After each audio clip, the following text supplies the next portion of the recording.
सुनो मेरे भक्तों, यह कोई साधारण दिन नहीं है। 13 फरवरी को विजया एकादशी है। लोग कहते हैं कि महाराज हम तो बहुत पूजा करते हैं, फिर फल क्यों नहीं मिलता?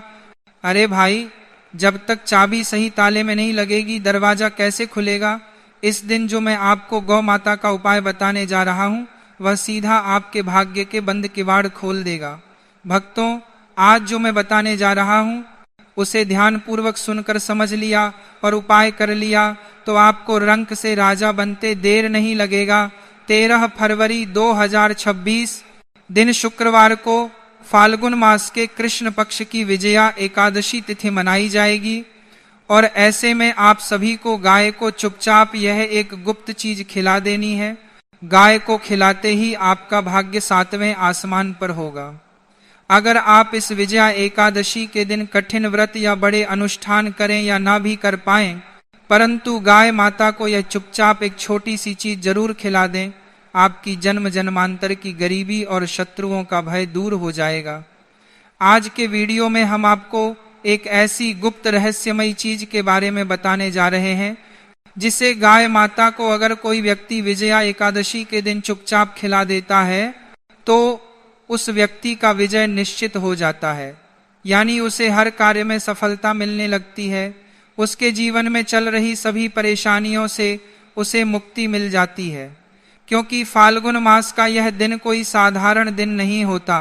यह दिन पूरा भगवान विष्णु और प्रभु श्री राम को समर्पित होता है। शास्त्रों के अनुसार इसी विजया एकादशी का व्रत करके भगवान श्री राम ने लंका पर चढ़ाई करने से पहले सागर पार करने का मार्ग प्रशस्त किया था। और इस विजय दिलाने वाली तिथि पर अगर भगवान श्री कृष्ण की प्रिय गाय को यह एक चीज गुप्त तरीके से खिला देते हैं तो आपकी जन्म जन्मांतर की गरीबी और असफलता दूर हो जाती है।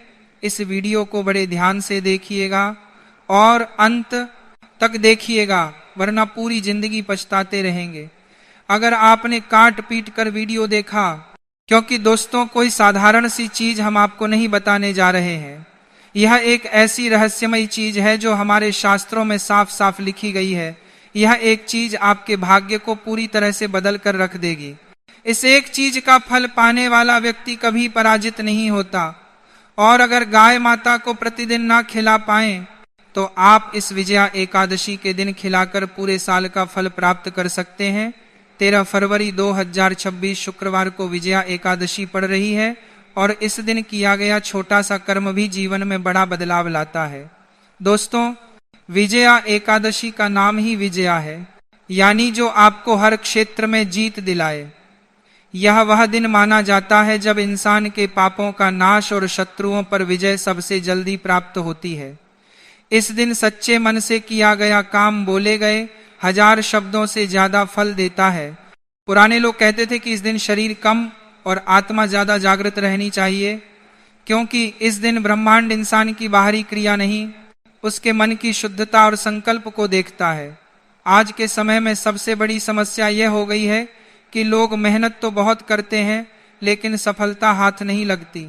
कोर्ट कचहरी के मामले उलझते हैं, शत्रु हावी रहते हैं या पैसा टिकता नहीं।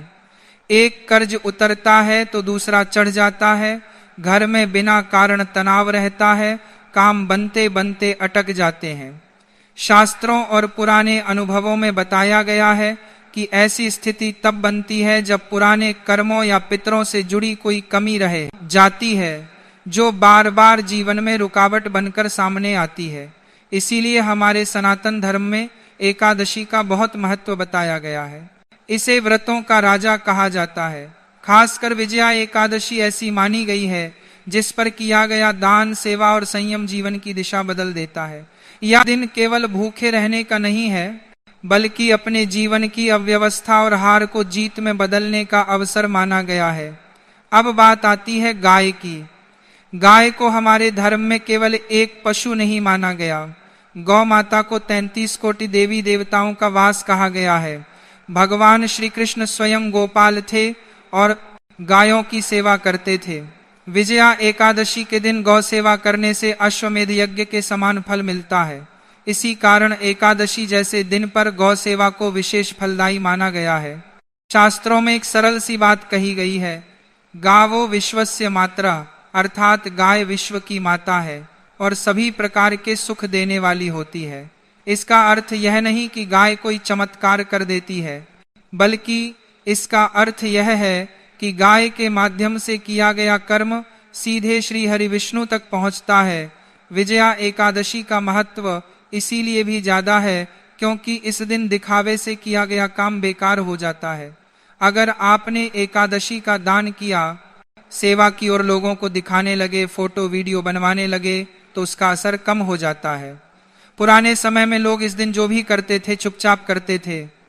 इस दिन एक और बात का ध्यान रखना बहुत जरूरी माना गया, किसी की निंदा ना करें, झूठ ना बोलें और किसी भी जानवर को कष्ट ना दें, खासकर गाय को। अब तक आपने जो सुना वह समझने के लिए जरूरी था। अब ध्यान से सुनिए, क्योंकि अब वह उपाय बताया जा रहा है जिसे अंत तक सुनना और वैसा ही करना जरूरी है। लेकिन उससे पहले आप यह समझ लीजिए कि विजया एकादशी के दिन गाय का छोटा सा उपाय आपको कितना फल देगा। प्राचीन समय की बात है, एक नगर में धर्मदत्त नाम का एक व्यक्ति रहता था। वह बहुत मेहनती था, लेकिन उसे किसी कार्य में विजय नहीं मिलती थी। वह जो भी व्यापार करता उसमें घाटा हो जाता। लोग उसे पनौती कहने लगे। एक दिन दुखी होकर वह वन में एक ऋषि के पास गया। शिष्य ने उसकी व्यथा सुनी और बोले, बेटा, तेरे पूर्व जन्म के पाप तेरी विजय में बाधा बन रहे हैं। तू फाल्गुन मास की कृष्ण पक्ष की विजया एकादशी का आश्रय ले। ऋषि ने कहा, विजया एकादशी का व्रत और गौ सेवा वह अस्त्र है जो दुर्भाग्य को काट देता है। धर्मदत्त ने विधि विधान से इस दिन नियमों का पालन किया, लेकिन चमत्कार देखिए, उस रात उसे स्वप्न में साक्षात कामधेनु गौ माता के दर्शन हुए। गौ माता ने कहा, पुत्र, तूने श्रद्धा से मेरा और श्री हरि का ध्यान किया है। जा, कल सुबह जो पहली गाय तुझे मिले उसे अपने हाथ से फलाहार और गुड़ खिला देना। जैसे ही धर्मदत्त ने अगले दिन गौ माता को वह ग्रास खिलाया, उसके जीवन की सारी बाधाएं हट गईं। जो कल तक हार रहा था, आज वह हर कार्य में विजयी होने लगा। तो चलिए भक्तों, जानते हैं बिना देर किए उपाय के बारे में। विजया एकादशी के दिन सुबह जल्दी उठना चाहिए। अगर ब्रह्म मुहूर्त में उठ सकें तो और अच्छा, नहीं तो सूरज निकलने से पहले उठने की कोशिश करें। उठने के बाद ओम नमो भगवते वासुदेवाय का स्मरण करें। गाय को अगर विजया एकादशी के दिन सादा भोजन कराया जाए, जैसे हरा चारा या दूब घास, तो शास्त्रों में बताया गया है कि शरीर में चल रही अनेक प्रकार की बीमारियां धीरे धीरे शांत होने लगती हैं। खासकर जिन लोगों को लंबे समय से कोर्ट केस, शत्रु भय या असफलता का सामना करना पड़ रहा है, उनके लिए यह उपाय रामबाण है। गाय को घास खिलाते समय मन शांत रखें। गाय को यदि विजया एकादशी के दिन केला खिलाया जाए तो यह माता लक्ष्मी और भगवान विष्णु की कृपा प्राप्त करने का सबसे सरल उपाय माना गया है। शास्त्रों में उल्लेख है कि केला भगवान विष्णु को अत्यंत प्रिय है। चूंकि एकादशी विष्णु जी की तिथि है, जब गाय माता को यह फल खिलाया जाता है तो धन और सफलता से जुड़ी रुकावटें तत्काल हटने लगती हैं। जिन लोगों का प्रमोशन रुका है या व्यापार नहीं चल रहा, उनके लिए यह उपाय बताया गया है। गाय को अगर कर्ज से मुक्ति के लिए भोजन कराना हो तो विजया एकादशी के दिन थोड़ा सा गुड़ खिलाना चाहिए। सर्वोत्तम यही है कि इस दिन गाय को फल, गुड़ और हरा चारा ही खिलाएं, क्योंकि एकादशी पर अन्न का त्याग श्रेष्ठ माना जाता है। लेकिन अगर आप रोटी खिलाना ही चाहते हैं तो वह ताजी होनी चाहिए और उसमें नमक नहीं होना चाहिए। रोटी खिलाते समय मन में कर्ज मुक्ति का भाव रखें। गाय को नौकरी या काम में सफलता के लिए विजया एकादशी के दिन भीगी हुई चने की दाल और गुड़ खिलाना अत्यंत शुभ माना गया है। शास्त्रों में कहा गया है कि यह उपाय गुरु ग्रह को मजबूत करता है और मेहनत का फल दिलाता है। जिन लोगों का काम बार बार अटक जाता है, इंटरव्यू के बाद भी चयन नहीं होता, उनके लिए यह उपाय बताया गया है। गाय को अगर विवाह में आ रही रुकावट को दूर करने के लिए खिलाना हो तो विजया एकादशी के दिन 2 केले और थोड़ा सा केसर या हल्दी लगा गुड़ देना बताया गया है। जिन लोगों की शादी तय होकर टूट जाती है, यह उपाय करने से बाधाएं हटती हैं। साथ ही स्नान के साथ साथ विजया एकादशी पर दान का विशेष महत्व बताया गया है। लेकिन ध्यान रहे, इस दिन चावल का दान भूल कर भी न करें और न ही चावल का प्रयोग करें। इस दिन फलों का दान, वस्त्र दान, तिल दान, कंबल दान और निर्धनों की सहायता करना विशेष पुण्य देने वाला माना गया है। लेकिन भक्तों, दान का अर्थ केवल देना नहीं है, अहंकार का त्याग है। अब हम विजया एकादशी के सबसे मुख्य विषय पर चर्चा करने जा रहे हैं, जो है व्रत और पूजन। भक्तों, शास्त्र कहते हैं विजया एकादशी का व्रत रखने से भयंकर पाप भी नष्ट हो जाते हैं और मनुष्य को विजय की प्राप्ति होती है। पद्म पुराण के अनुसार स्वयं भगवान श्री राम ने लंका जाने से पहले सागर तट पर इस व्रत को किया था। विजया एकादशी के दिन भगवान श्री हरिविष्णु के श्री राम स्वरूप का स्मरण अत्यंत पुण्यकारी माना गया है। कहा गया है कि इस दिन यदि कोई व्यक्ति व्रत रखकर केवल भगवान का नाम जप भी कर ले तो उसे वाजपेय यज्ञ का फल मिलता है। इसके अलावा इस दिन पितरों की मुक्ति के लिए भी प्रार्थना का विशेष महत्व है। एकादशी के व्रत का पुण्य अगर पितरों को अर्पित किया जाए तो वे नीच योनि से मुक्त होकर वैकुंठ प्राप्त करते हैं। भक्तों, व्रत का वास्तविक उद्देश्य केवल भूखा रहना नहीं है, बल्कि अपनी इंद्रियों पर विजय प्राप्त करना है। जब मनुष्य सात्विक रहता है, अन्न का त्याग करता है, तब उसे अपने ही विचारों और संयम का महत्व समझ आने लगता है। शास्त्र कहते हैं कि जो व्यक्ति विजया एकादशी के दिन व्रत रखकर अपने मन को जीत लेता है, वह दुनिया को जीत सकता है। स्कंद पुराण में कहा गया है कि एकादशी के दिन जो व्यक्ति संयम रखकर भगवान विष्णु की आराधना करता है, उसके जीवन के समस्त पाप जलकर भस्म हो जाते हैं। इसका अर्थ यह नहीं है कि पाप ऐसे ही मिट जाएंगे, बल्कि जब आप संकल्प लेते हैं और अन्न जल का त्याग कर तप करते हैं, तो वह तपअग्नि पापों को जलाती है। स्नान शरीर को शुद्ध करता है, लेकिन एकादशी का व्रत आत्मा को शुद्ध करता है। विजया एकादशी के दिन किया गया दान भी अमूल्य है, लेकिन याद रखें, इस दिन अन्न का दान सावधानी से करें, चावल का दान न करें। फलों का दान सबसे श्रेष्ठ है। वस्त्र दान करने से मान सम्मान में वृद्धि होती है। गौदान या गौ सेवा करने से समस्त पापों का क्षय होता है। मनुस्मृति में स्पष्ट कहा गया है कि संयम सर्वार्थ साधनम, यानी संयम ही सब कुछ दिलाता है। इसलिए विजया एकादशी पर ध्यान और मानसिक जप का विशेष महत्व है।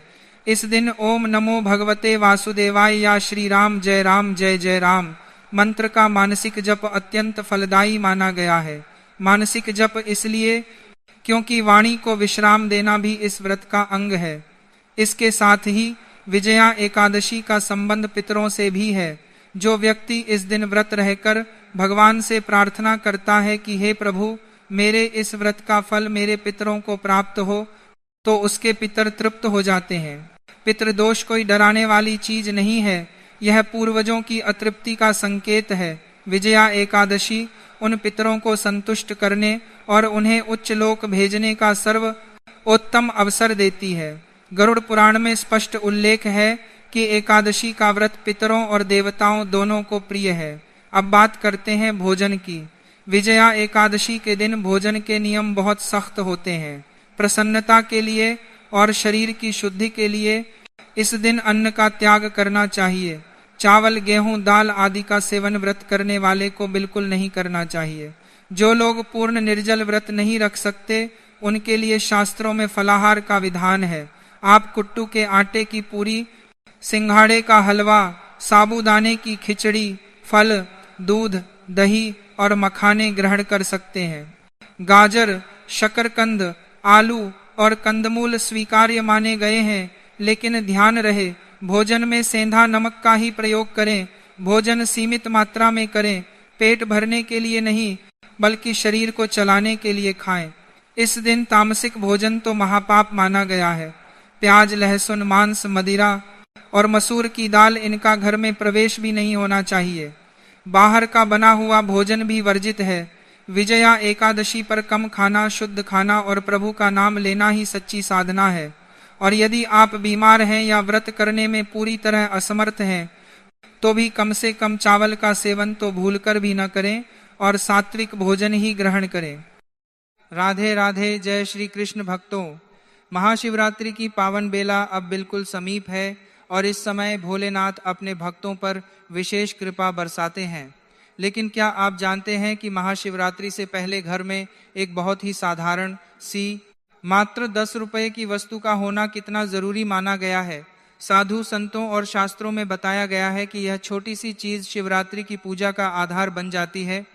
फिर भी हैरानी की बात यह है कि 99% लोग इस रहस्य को आज तक नहीं जानते। कहा जाता है कि यदि महाशिवरात्रि से पहले यह वस्तु घर में नहीं आई तो अनजाने में भोलेनाथ की विशेष कृपा रुक सकती है और जीवन में बाधाएं बढ़ने लगती हैं। वहीं जो भक्त श्रद्धा भाव से समय रहते इस 10 रुपए की वस्तु को घर ले आता है, उसके लिए महाशिवरात्रि खाली नहीं जाती। उसके जीवन में धन, सुख और मानसिक शांति का ऐसा प्रवाह शुरू होता है जो पूरे वर्ष बना रहता है। भोलेनाथ इस छोटी सी चीज से तुरंत प्रसन्न हो जाते हैं और इसे एक गुप्त संकेत माना गया है जिसे समझ लेने पर पूजा अपने आप पूर्ण हो जाती है। यही कारण है कि संत कहते हैं कि इस रहस्य को जाने बिना महाशिवरात्रि की तैयारी अधूरी रहती है, क्योंकि यही छोटा सा उपाय आगे चलकर बड़े और चौंकाने वाले परिवर्तन का कारण बन सकता है। 15 फरवरी 2026 को महाशिवरात्रि का पावन पर्व पूरे देश में श्रद्धा और भक्ति के साथ मनाया जाएगा। मित्रों, महाशिवरात्रि केवल एक पर्व नहीं बल्कि भगवान शिव और माता पार्वती के दिव्य मिलन की वह पावन रात्रि है जिसमें की गई सच्चे मन से पूजा, व्रत और उपाय मनुष्य के जीवन की अनेक समस्याओं को समाप्त कर सकते हैं। आज इस वीडियो में हम आपको बताएंगे कि भगवान भोलेनाथ को किस प्रकार से प्रसन्न किया जा सकता है, पूजा की सही विधि क्या है, कौन कौन सी सामग्री आपको शिवरात्रि से पहले घर लानी चाहिए और उन सामग्रियों का उपयोग किस प्रकार करना चाहिए। इसके साथ ही हम आपको कुछ विशेष उपाय भी बताएंगे जो गौ माता से जुड़े हुए हैं और एक ऐसी चमत्कारी वस्तु के बारे में बताएंगे जो इस दिन गौ माता को अवश्य खिलानी चाहिए, जिसकी जानकारी आपको वीडियो के अंत में मिलेगी। इसलिए इस वीडियो को अंत तक अवश्य देखें। अब बिना समय गंवाए आइए जानते हैं उन पवित्र वस्तुओं के बारे में जो महाशिवरात्रि से पहले घर लाना अत्यंत शुभ माना गया है। साथ ही जानेंगे पूजा विधि, शुभ मुहूर्त, व्रत नियम और महिलाओं व पुरुषों के लिए व्रत से जुड़ी आवश्यक बातें। प्रिय भक्तों, भगवान भोलेनाथ अत्यंत सरल स्वभाव के हैं। थोड़ी सी सच्ची भक्ति और श्रद्धा से ही वे प्रसन्न हो जाते हैं, लेकिन यदि पूजा में जाने अनजाने कोई भूल हो जाए तो इसका प्रभाव भी देखने को मिलता है। इसलिए आज हम आपको उन गलतियों के बारे में भी बताएंगे जो इस महाशिवरात्रि पर भूल कर भी नहीं करनी चाहिए। साथ ही यह भी बताएंगे कि कौन सी पूजा सामग्री पहले से एकत्र कर लेनी चाहिए। सबसे पहली और अत्यंत महत्वपूर्ण वस्तु है शिवलिंग। शिवलिंग महादेव का साक्षात स्वरूप है। महाशिवरात्रि से पहले घर में शिवलिंग लाना एक बहुत बड़ा और शक्तिशाली उपाय माना जाता है। शिवलिंग केवल एक पूजा की वस्तु नहीं बल्कि स्वयं भगवान शिव का निराकार रूप है। वास्तुशास्त्र के अनुसार जिस घर में विधि विधान से शिवलिंग की स्थापना होती है वहां महादेव स्वयं वास करते हैं और उस घर से दरिद्रता, कलह, रोग और मानसिक अशांति धीरे धीरे दूर होने लगती है। शिवलिंग खरीदते समय ध्यान रखें कि वह बहुत बड़ा न हो। अंगूठे के आकार का या उससे थोड़ा छोटा शिवलिंग गृहस्थ जीवन के लिए विशेष रूप से शुभ माना जाता है। शिवलिंग पत्थर, स्फटिक या पारद का हो सकता है, लेकिन साधारण भक्त के लिए पत्थर का शिवलिंग भी अत्यंत फलदायी होता है। शिवलिंग को घर लाते समय उसे लाल कपड़े में लपेटें और मन ही मन ऊ नमः शिवाय का जाप करते रहें। घर में शिवलिंग को ईशान कोण अर्थात उत्तर पूर्व दिशा में स्थापित करें और नीचे तांबे या पीतल की थाली अवश्य रखें। महाशिवरात्रि की रात्रि इसी शिवलिंग पर जल, दूध, शहद और बेलपत्र से अभिषेक करने से रुका हुआ धन चलने लगता है और आने वाले समय में ऐसे धन योग बनते हैं कि व्यक्ति स्वयं आश्चर्यचकित हो जाता है। दूसरी महत्वपूर्ण वस्तु है गंगा जल। गंगा जल को शास्त्रों में साक्षात देवी गंगा का स्वरूप माना गया है, जिनका अवतरण भगवान शिव की जटाओं से हुआ था। महाशिवरात्रि से पहले घर में गंगा जल लाना अत्यंत आवश्यक माना गया है, क्योंकि यह न केवल पूजा में उपयोग होता है बल्कि पूरे घर की ऊर्जा को शुद्ध करता है। गंगा जल खरीदते समय ध्यान रखें कि वह शुद्ध हो और उसे प्लास्टिक की बोतल में नहीं बल्कि कांच या तांबे के पात्र में रखें। गंगा जल को कभी भी जमीन पर न रखें और न ही शौचालय या रसोई के पास रखें। वास्तु के अनुसार गंगा जल को पूजा स्थल या ईशान कोण में रखने से घर के वास्तु दोष धीरे धीरे समाप्त होने लगते हैं। महाशिवरात्रि के दिन गंगा जल से शिवलिंग का अभिषेक करने से पितृदोष, ग्रह दोष और आर्थिक बाधाएं शांत होती हैं। सप्ताह में एक बार गंगा जल को पूरे घर में छिड़कने से नकारात्मक शक्तियां घर से बाहर चली जाती हैं। तीसरी वस्तु है त्रिशूल। त्रिशूल भगवान शिव का सबसे शक्तिशाली अस्त्र है और इसे घर की रक्षा का दिव्य प्रतीक माना गया है। महाशिवरात्रि से पहले घर में छोटा सा त्रिशूल लाना बहुत शुभ होता है। त्रिशूल खरीदते समय ध्यान रखें कि वह टूटा हुआ या जंग लगा हुआ न हो। त्रिशूल को घर लाकर महाशिवरात्रि के दिन शिवलिंग के सामने रखकर उसका पूजन करें।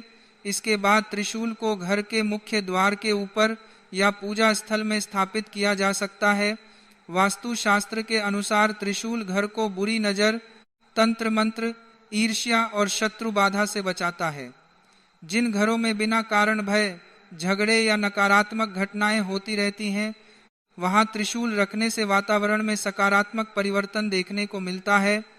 यह त्रिशूल घर के लिए एक दिव्य सुरक्षा कवच बन जाता है। महाशिवरात्रि से पहले मात्र 10 रुपये की भांग अवश्य ले आएं। यही भांग महाशिवरात्रि के दिन प्रभु शिव शंकर को अवश्य अर्पित करें। भांग को दूध और गुड़ में मिलाकर भगवान शिव को चढ़ाने से भोलेनाथ अत्यंत शीघ्र प्रसन्न हो जाते हैं।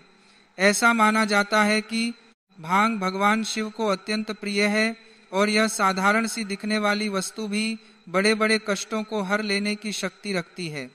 महाशिवरात्रि की रात्रि भांग को पहले स्वच्छ जल से धो लें, फिर उसे पीसकर दूध में मिलाएं और उसमें थोड़ा सा गुड़ डालें। इसके बाद मन ही मन ॐ नमः शिवाय का जाप करते हुए इस मिश्रण को शिवलिंग पर अर्पित करें। ऐसा करने से आर्थिक समस्याएं, मानसिक तनाव और पारिवारिक क्लेश धीरे धीरे दूर होने लगते हैं। शास्त्रों में कहा गया है कि जो भक्त सच्चे मन से भांग अर्पित करता है, उसके जीवन में चल रही अड़चनों का नाश होता है और भोलेनाथ उसकी मनोकामनाएं पूर्ण करते हैं। इसीलिए इस महाशिवरात्रि पर इस सरल से उपाय को अवश्य करें और भगवान शिव की विशेष कृपा प्राप्त करें। चौथी वस्तु है मिट्टी का दीपक, जिसे शास्त्रों में गरीबी जलाने का साधन माना गया है। महाशिवरात्रि से पहले मिट्टी के दीपक अवश्य खरीद कर रख लें। मिट्टी का दीपक पंचतत्व से बना होता है और यही कारण है कि यह भगवान शिव को अत्यंत प्रिय है। जब मिट्टी के दीपक में घी या तिल का तेल डालकर दीप जलाया जाता है तो वह केवल प्रकाश ही नहीं देता, बल्कि घर की दरिद्रता, आर्थिक रुकावटें और दुर्भाग्य को भी धीरे धीरे जलाकर समाप्त कर देता है। महाशिवरात्रि की रात एक दीपक शिवलिंग के सामने और एक दीपक घर के मुख्य द्वार पर जलाना विशेष फलदायी माना गया है। दीपक जलाते समय मन में किसी भी प्रकार का नकारात्मक विचार न रखें। केवल यह भावना रखें कि हे महादेव, मेरे जीवन से अंधकार को दूर कर दीजिए। यह छोटा सा उपाय आने वाले समय में धन के ऐसे मार्ग खोल देता है जिनकी व्यक्ति ने कभी कल्पना भी नहीं की होती। पांचवी वस्तु है गौ माता की तस्वीर या छोटी मूर्ति। वास्तु और धर्म दोनों में गौ माता को समृद्धि की जननी माना गया है। महाशिवरात्रि से पहले घर में गौ माता की तस्वीर या मूर्ति अवश्य लानी चाहिए। इसे उत्तर दिशा या ईशान कोण में रखना अत्यंत शुभ माना गया है। कहा जाता है कि जिस घर में गौ माता का सम्मान होता है, वहां लक्ष्मी माता स्वयं वास करती हैं। महाशिवरात्रि के दिन गौ माता को रोटी और गुड़ अर्पित करने से 33 करोड़ देवी देवता प्रसन्न होते हैं और घर में धन, सुख और शांति का वास होता है। यह उपाय विशेष रूप से उन लोगों के लिए अत्यंत फलदायी है जो लंबे समय से आर्थिक तंगी और परेशानियों से गुजर रहे हैं। छठी वस्तु है श्री यंत्र या कुबेर यंत्र। महाशिवरात्रि से पहले इनमें से कोई एक यंत्र घर में लाना अत्यंत शुभ और प्रभावशाली माना जाता है। यह यंत्र धन को आकर्षित करने के साथ साथ धन को रोककर रखने की शक्ति भी देता है। यंत्र को उत्तर दिशा में या तिजोरी में रखना चाहिए। महाशिवरात्रि की रात शिवलिंग के सामने इस यंत्र का पूजन करने से आर्थिक स्थिति में तेजी से सुधार देखने को मिलता है। जिन लोगों की आमदनी तो है लेकिन पैसा टिकता नहीं, उनके लिए यह यंत्र किसी वरदान से कम नहीं होता। 7वीं वस्तु है रुद्राक्ष, जिसे नकारात्मक ऊर्जा का भक्षक कहा गया है। मान्यता है कि रुद्राक्ष की उत्पत्ति भगवान शिव के आंसुओं से हुई है। महाशिवरात्रि से